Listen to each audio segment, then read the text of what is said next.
பாட்டாளி மக்கள் கட்சி பிரமுகர் ராமலிங்கம் கொலை வழக்கில் தேடப்பட்டு வரும் குற்றவாளிகளுக்கு அடைக்கலம் கொடுத்ததாக கைது செய்யப்பட்ட முகமது அலி ஜின்னாவை காவலில் எடுத்து என்ஐஏ அதிகாரிகள் விசாரணை நடத்தி வருவதாக தகவல் வெளியாகியுள்ளது.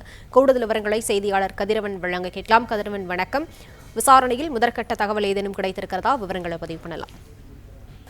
பாட்டாளி மக்கள் கட்சி பிரமுகர் ராமலிங்கம் கொலை வழக்கில் தேடப்பட்டு வரும் குற்றவாளிகள் 5 பேர்கள் குறித்து என்ஐஏ அதிகாரிகள் கடந்த 5 வருடங்களாக அறிவிப்புகளை வெளியிட்டும் தேடி வருகிறார்கள். இந்த நிலையில கடந்த நவம்பர் மாதம் 15ஆம் தேதி அன்று கொடைக்கானல் பகுதியில் வைத்து முகமது அலி ஜின்னா என்பவரை கைது செய்தார்கள். இவர் இந்த தேடப்பட்டு வரும் குற்றவாளிகள் 2 அடைக்கலம் கொடுத்ததாகவும் தகவல் வெளியானதை அடுத்து அவர் கைது செய்யப்பட்டதாகவும் தெரிவிக்கப்பட்டிருக்கிறது. அவரை 8 நாள் காவல் எடுத்து விசாரிப்பதற்காக பூந்தமல்லி நீதிமன்றத்தில் மனு தாக்கல் செய்த நிலையில 1 நாள் காவல் எடுத்து விசாரிப்பதற்காக அனுமதி வழங்கப்பட்டது.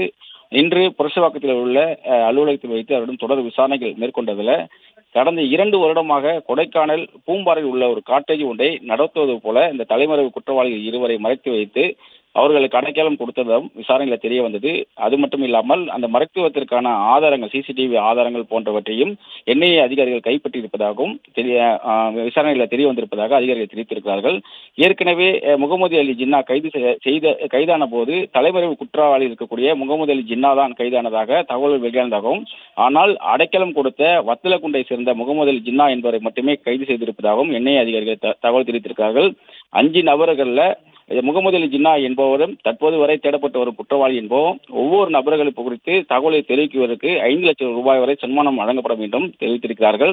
கடந்த நவம்பர் 15ஆம் தேதி கைதான முகமது ஜில்லா என்பவர் பாப்புலர் பிராண்ட் ஆஃப் இந்தியாவில் நிர்வாகியாக உள்ளதாகவும் என்ஐஏ அதிகாரிகள் தெரிவித்திருக்கிறார்கள்.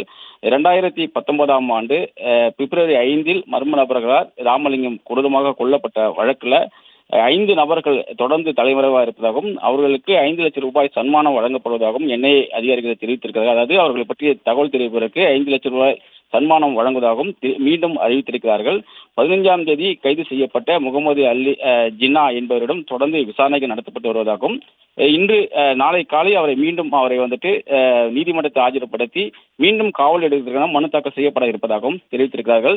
தற்போது இந்த 5 நபர்களும் தலைமறைவாக இருக்கக்கூடிய 5 நபர்கள் எங்கே இருக்கிறார்கள், யார் கூறி இவர் வந்துட்டு இந்த காட்டேஜை வைத்தார் என்ற விசாரணையான நடைபெற்று வருவதாக தெரிவித்திருக்கிறார்கள். விவரங்களுக்கு நன்றி கதிரவன்.